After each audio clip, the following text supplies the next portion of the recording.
de paz milenar. Apocalipse, capítulo 20, versículo 4. O milênio será a resposta de Deus às orações da igreja. Venha o teu reino, seja feita a tua vontade, assim na terra como no céu. A história e os eventos humanos têm uma direção e haverá um reino futuro e glorioso. Jesus Cristo reinará e governará na terra durante 1000 anos. Grande parte das profecias do Antigo Testamento indicam o estabelecimento de um reino de paz na terra em que a lei sairá do Monte Sião.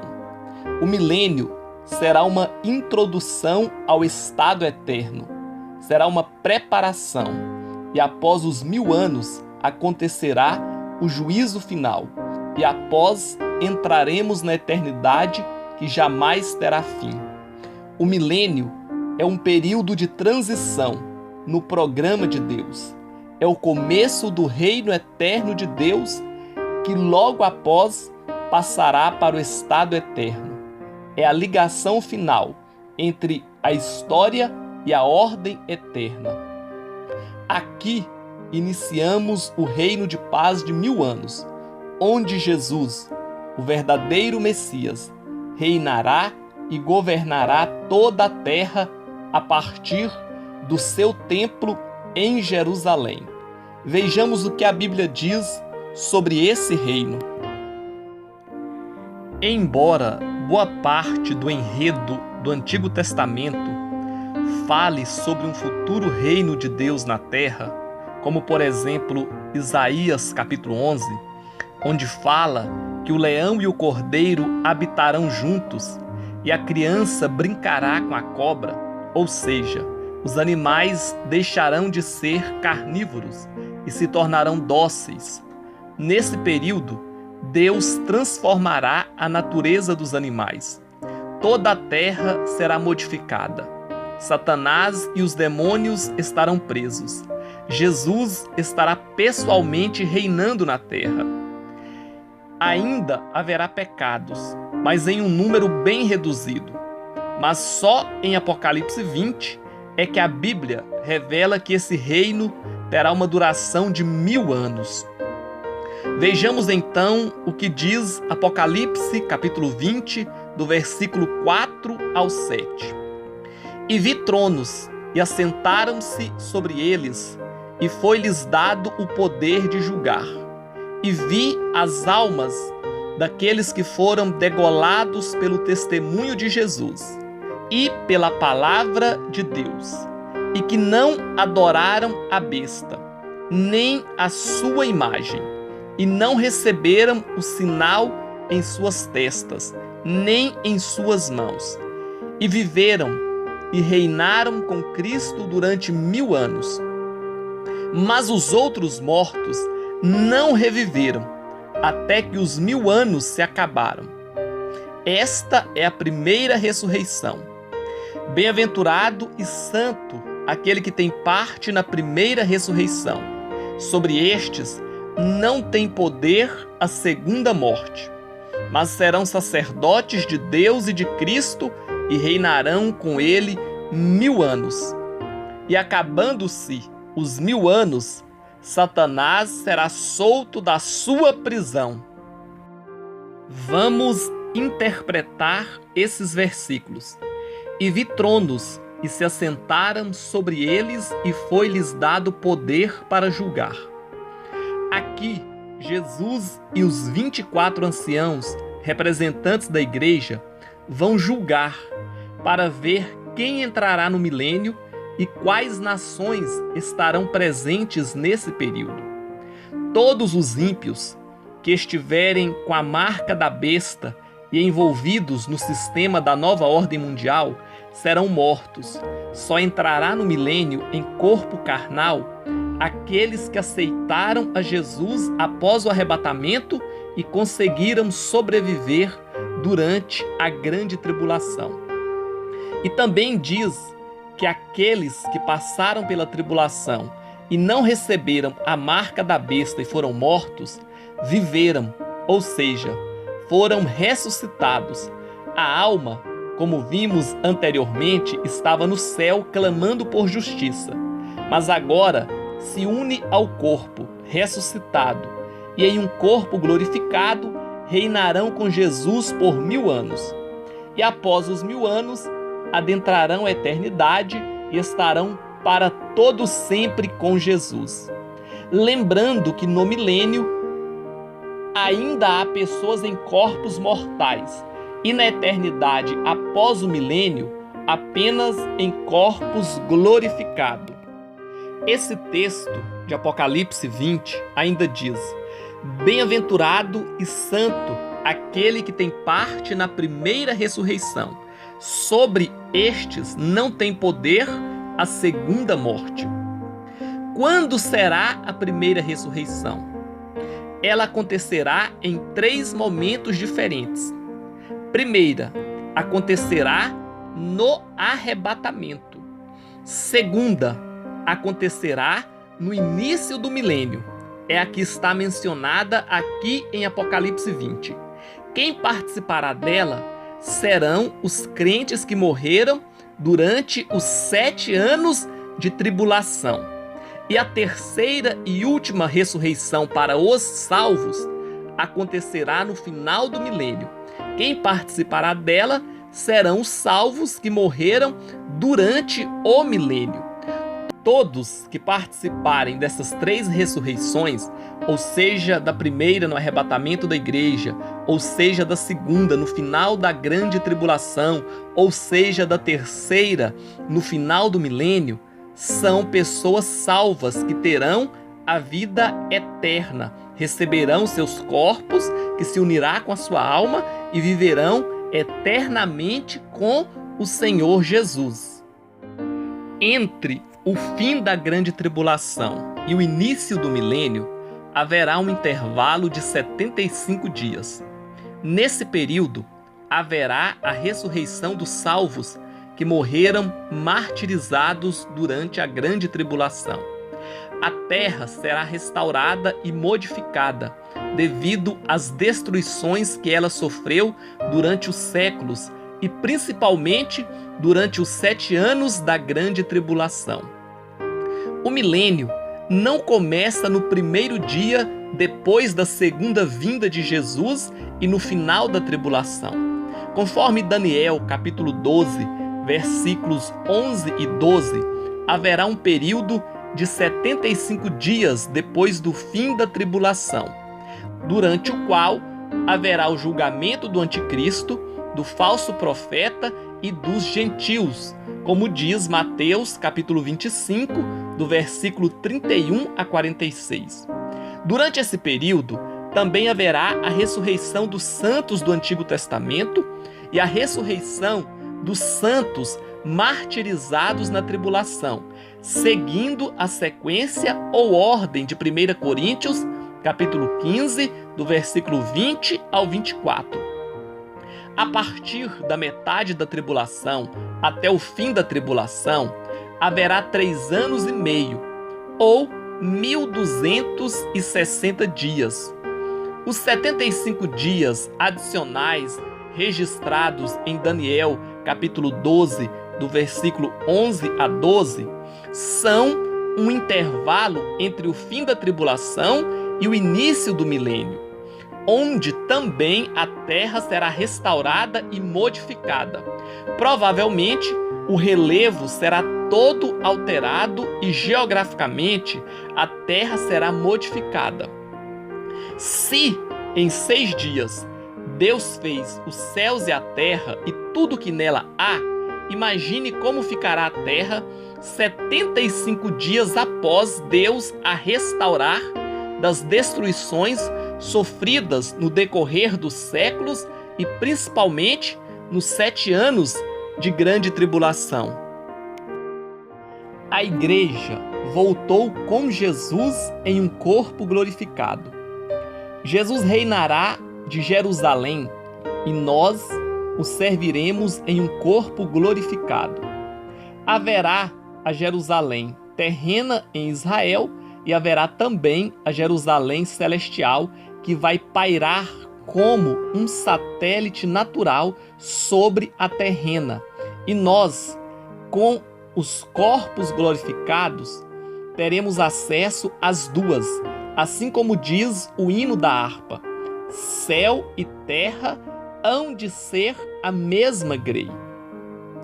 É legal sabermos que a igreja já glorificada terá acesso a Jerusalém celestial e a terrena. Ela voltará com Jesus do céu e servirá ao Messias na terra de acordo com a tarefa que ele designar para cada um aqui. As posições de maior ou menor prestígio serão determinadas de acordo com o serviço prestado na obra de Deus durante essa vida.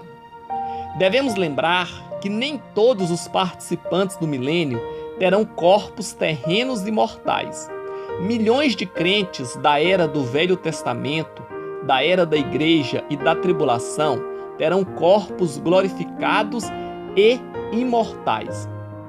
Mas não há motivos para pensar que esses dois grupos não irão se relacionar e interagir uns com os outros durante o milênio. O Senhor Jesus não teve problemas para ensinar e ter comunhão com seus discípulos durante os 40 dias que passou na terra após a sua ressurreição. A Jerusalém celestial descerá dos céus e pairará sobre a Jerusalém terrena como um satélite natural.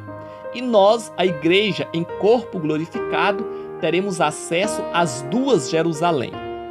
Em determinado momento, vamos estar aqui na terra, e em outro subiremos para cumprir tarefas na celestial. Será incrível, maravilhoso e extraordinário. E o melhor, estaremos em corpos glorificados, que não adoece, não sofre acidentes, não se machuca, não envelhece e não peca. Como estará a igreja no milênio e qual o seu papel? Os santos, ou seja, a igreja salva, estará em um corpo glorioso, adaptado para a vida no céu e superior às leis da física.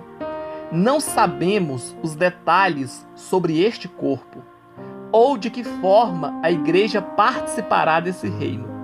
Sabemos apenas aquilo que o Senhor disse: a igreja estará glorificada na Jerusalém celeste, a habitação eterna da noiva do Cordeiro, e reinaremos com o Senhor. João capítulo 14, versículos 2 e 3, Gálatas capítulo 4, versículo 26 e 27, Colossenses capítulo 3, versículo 4, 1 Pedro capítulo 5, versículo 1 e Apocalipse capítulo 21, versículos 2 e 3 falam sobre isso. Durante o milênio, esta maravilhosa cidade estará acima da terra, como uma estrela e resplendor da glória de Deus. Jerusalém terrestre continuará existindo na terra, e os homens a ela virão para adorar a Deus e verão Jerusalém celeste brilhando com a glória de Deus. A cidade é uma grande luz, luz que não perde o seu brilho, e nenhuma sombra ofuscará o seu fulgor. Nenhuma nuvem a encobrirá, e os reis da terra levantarão seus olhos e saberão que aquela glória vem do Cordeiro e da sua igreja. A Nova Jerusalém é a habitação do Cordeiro e da igreja. Mas Jesus reinará sobre a terra e, em especial, sobre Jerusalém, ocupando o trono de Davi. A igreja, o povo especial do Senhor, Tito, capítulo 2, versículo 14, participará do seu reino. Teremos um corpo glorioso, espiritual, incorruptível e imortal, e reinaremos com Cristo. Sabemos também que o Senhor Jesus, após a sua ressurreição, em um corpo glorificado, passou 40 dias na terra e apareceu aos seus discípulos e a vários irmãos.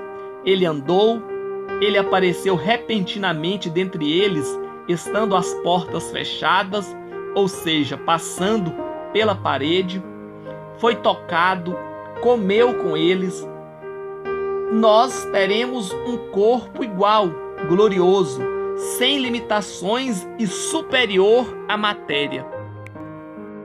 No reino do Messias sobre a terra, haverá dois tipos de pessoas. Primeiro, aqueles que já terão recebido um novo corpo perfeito e eterno. Os cidadãos do reino que já tiveram esse novo corpo podem ser divididos em 4 subgrupos. Letra A.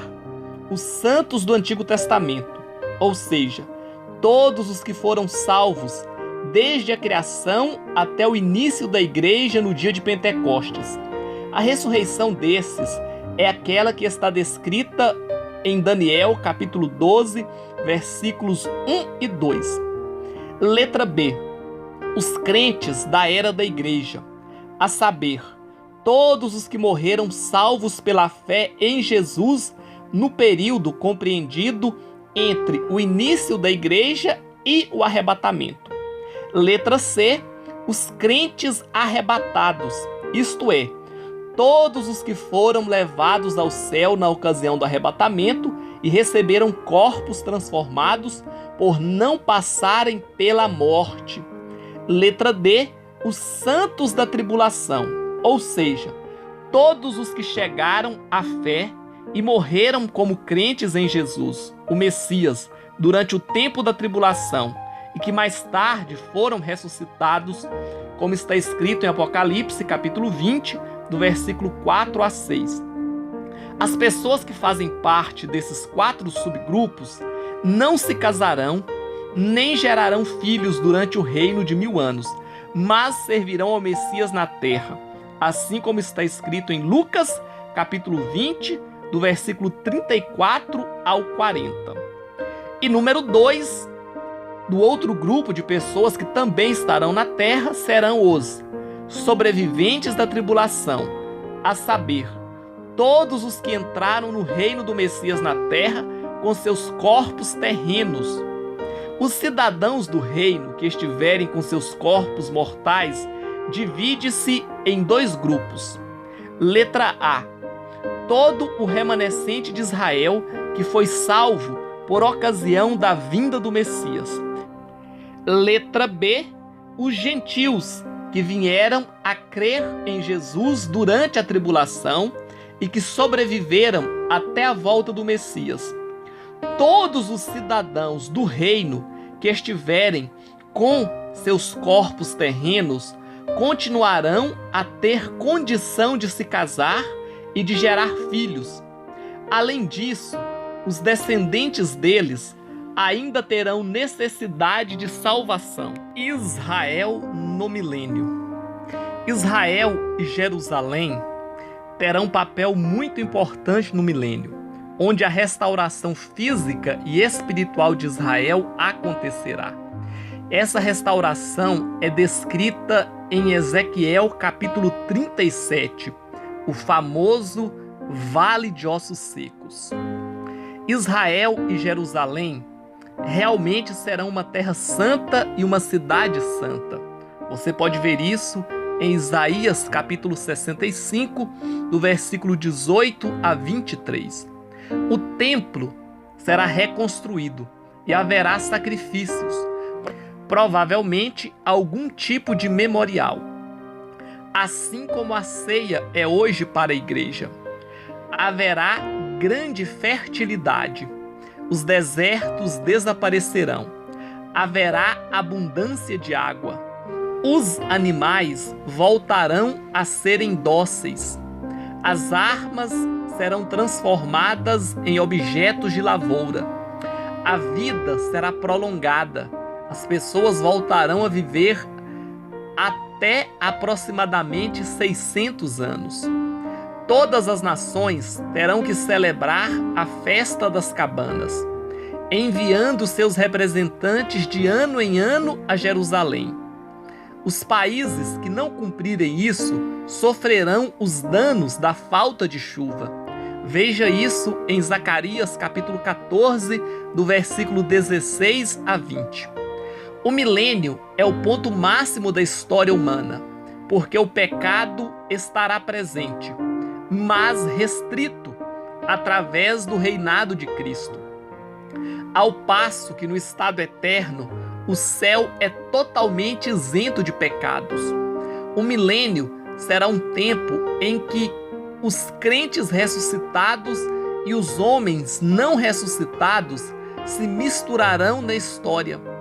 Mas o estado eterno consistirá somente de pessoas salvas.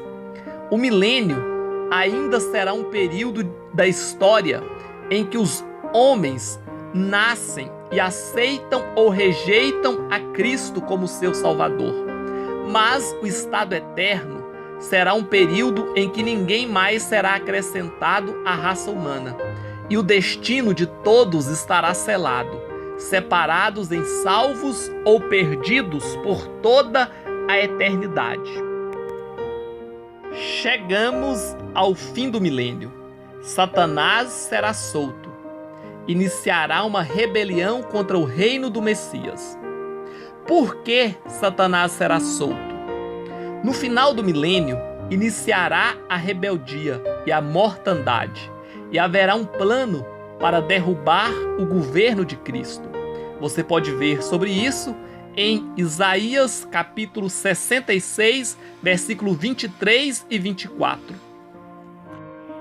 Ao final dos 1000 anos, Deus soltará Satanás da prisão no abismo. Então, Satanás sairá a enganar muitos que vivem na terra. Alguns dos que nasceram durante os 1000 anos do reino, judeus e gentios, optarão por rejeitar o governo de Jesus.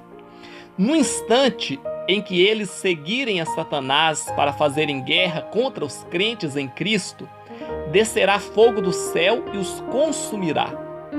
Nesse momento, Satanás será lançado dentro do lago de fogo e enxofre para todo sempre. Apocalipse, capítulo 20, do versículo 7 a 10. Prováveis motivos pelos quais Satanás será solto. Letra A. Para provar os nascidos no milênio. B. Deus quer revelar a dureza do coração do homem e sua natureza pecaminosa. C. Satanás é incorrigível e com seu lançamento no lago de fogo e a destruição dos ímpios, chegamos ao final do milênio. É importante informar que os salvos durante o milênio que morreram serão ressuscitados, e essa ressurreição é a terceira leva da chamada primeira ressurreição. E os vivos serão transformados em corpos incorruptíveis para se tornarem eternos. Como disse Paulo, a carne e o sangue não podem herdar o reino de Deus.